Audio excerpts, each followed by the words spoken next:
मेरा नाम आदित्य है और मैं एक छोटे से शहर में रहता हूँ। मेरी जिंदगी में एक बहुत अच्छा दोस्त है जिसका नाम है रोहन। हम दोनों बचपन से साथ हैं और हमारी दोस्ती बहुत गहरी है।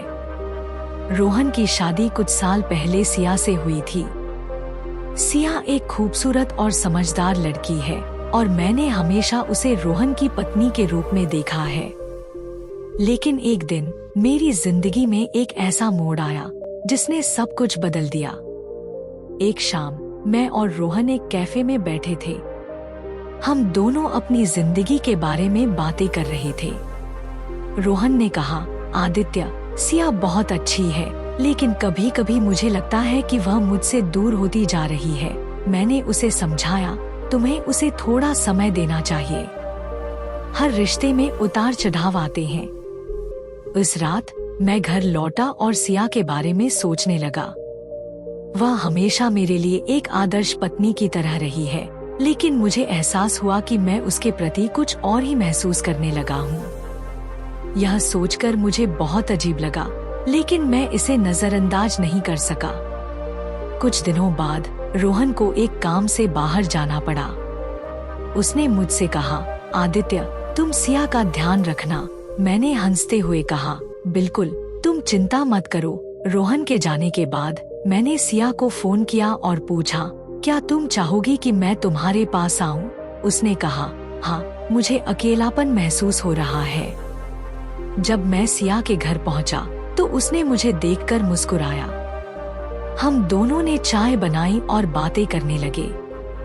सिया ने कहा, रोहन के जाने के बाद मुझे बहुत बोरियत महसूस हो रही है। मैंने कहा, तुम्हें कभी कभी मस्ती करनी चाहिए। हम दोनों ने हंसते खिलखिलाते हुए बातें की और धीरे धीरे माहौल हल्का हो गया। जैसे जैसे समय बीतता गया, मैंने महसूस किया कि सिया के प्रति मेरी भावनाएं और गहरी होती जा रही हैं। उसकी हंसी, उसकी बातें, सब कुछ मुझे आकर्षित कर रहा था। एक पल ऐसा आया जब मैंने उसे अपनी आंखों में देखा और मुझे लगा कि जैसे समय थम गया हो। मैंने अपने दिल की धड़कन को महसूस किया और सोचा, क्या मैं सच में सिया से प्यार करने लगा हूँ? उस रात हम दोनों ने एक फिल्म देखने का फैसला किया।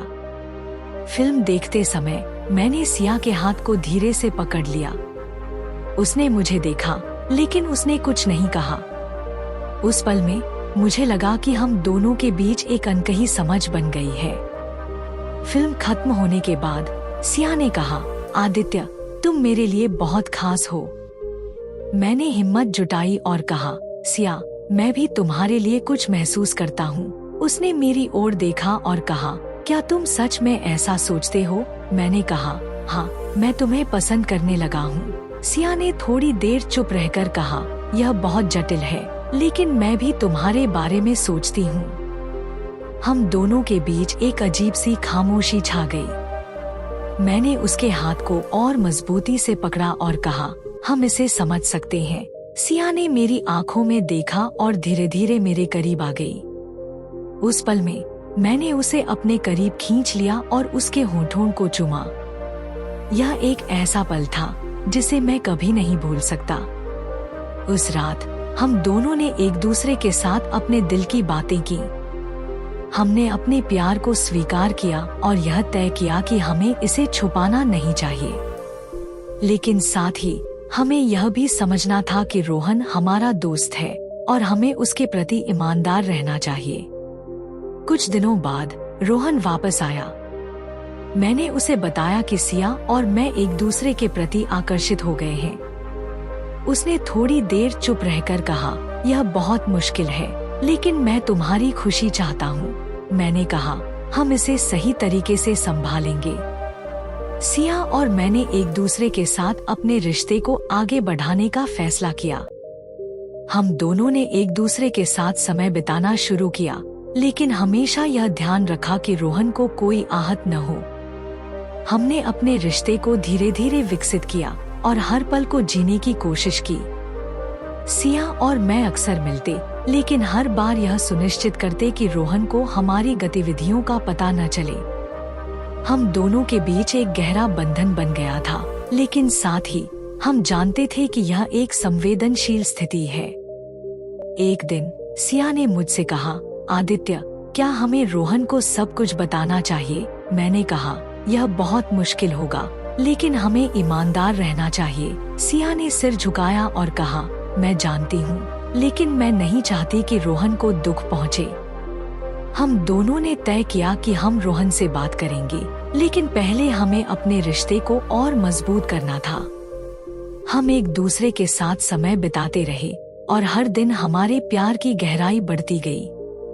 सिया की मुस्कान, उसकी बातें, सब कुछ मुझे और भी आकर्षित कर रहा था।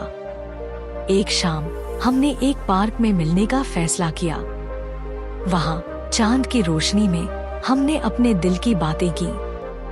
मैंने कहा, सिया, मैं तुमसे बहुत प्यार करता हूँ। उसने मेरी आंखों में देखा और कहा, मैं भी तुमसे प्यार करती हूँ, लेकिन हमें यह सब संभालना होगा।